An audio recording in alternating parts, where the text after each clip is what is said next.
Hey guys, I'm Layla. Welcome to raidlore Stories. Today's lore story is going to be for Kalvalax. Now, I initially read his story when he first came out. I believe, didn't he win some kind of, he was like the winner for like an art contest type champ, I believe. So I read his lore story when he first came out. Let's see what Raid has done since then. The Kingdom of Karok has rarely known a time without war, and at times, conflicts in bordering regions have spilled into the realm, causing great hardship and upheaval. During times such as these come opportunities for those of lower birth to rise to greatness, as it did after the War of the Elves, when a power vacuum engulfed Northridge, a poor, hilly region north of Durham Forest. Sensing just such an opportunity, a border lord in Karok sent his most experienced knight to seize the land. The knight's name was Kalvalax, and though he was no noble, he had earned his knighthood through great strength and determination. As he was commanded, Kalvalax led his army through Northridge, conquering every settlement he came across. All those who refused to surrender, Kalvalax killed. Unfortunately for Kalvalax's lord, the king of Karok did not reward him for sending Kalvalax to fight on his behalf. Instead, the king declared Kalvalax Baron of Northridge, rewarding his effort with the task of controlling this new wild frontier. Free of his lord's whims, Kalvalax finally had people to call his own. Kalvalax had been made clear enemies of the elves of Durham Forest by this point, and his fellow barons in Karok envied him for his rapid rise to power. Even so, Kalvalax ruled his people with an iron fist and governed his province for many seasons. While his people merely survived, Kalvalax himself prospered. One day, a virulent plague swept through Kalvalax's barony. Houses and small holdings, along with their infected dwellers, were burned to the ground. But the burning failed to stop and spread of disease, and seeing no other way to survive, Kalvalax walled himself within his castle, barring the gates against the plague's grasp. He hoped that while his barony might collapse, his court at least would survive to take any survivors through the crisis. In the barony's darkest hour, a stranger, shrouded in robes of black, arrived at Kalvalax's castle.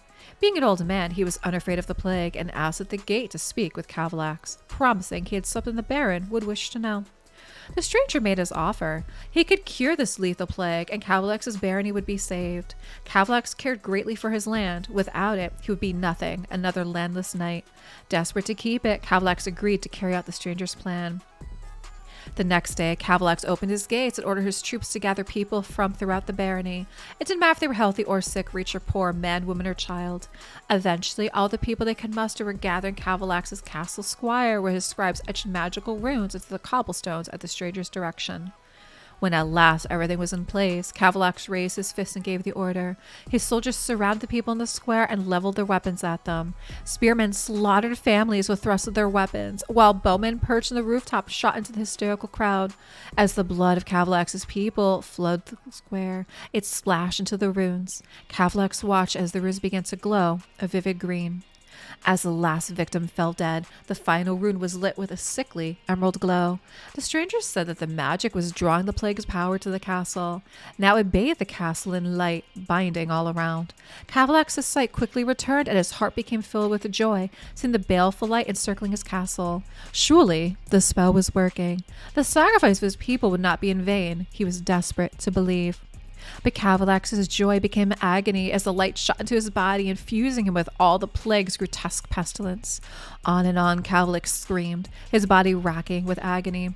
As the pain finally faded, he opened his eyes, and his body was radiant with power beyond his wildest dreams. With his new power, something stirred within his heart. He no longer cared about the plague. To the horror of his men, Kalvalax gazed upon the pile of corpses and laughed. The stranger offered Kalvalax his hand in an unspoken offer of greater power. The knight took it, and together they left his ruined home behind. In the days that followed, reports of an undead knight spread throughout Karok. This imposing figure bore Kalvalax's eyes, but they glowed a toxic green, and it killed without remorse. Nobody knows who the stranger who corrupted Kalvalax was, but one thing seems certain. The Kalvalax that ruled Northridge was long gone. All that remained was an avatar of corruption, a literal revenant knight whose only desire now was to spread grim death in its wake. Oh, that was a pretty good story, and it actually is not very far off from the original story. The original is very, very similar, where, yeah, like he basically slaughters his whole castle village to try to ward off a plague, which he ends up taking instead. So guys, drop me some comments down below what you think for the lore story for Kalvalax, and thanks so much for watching.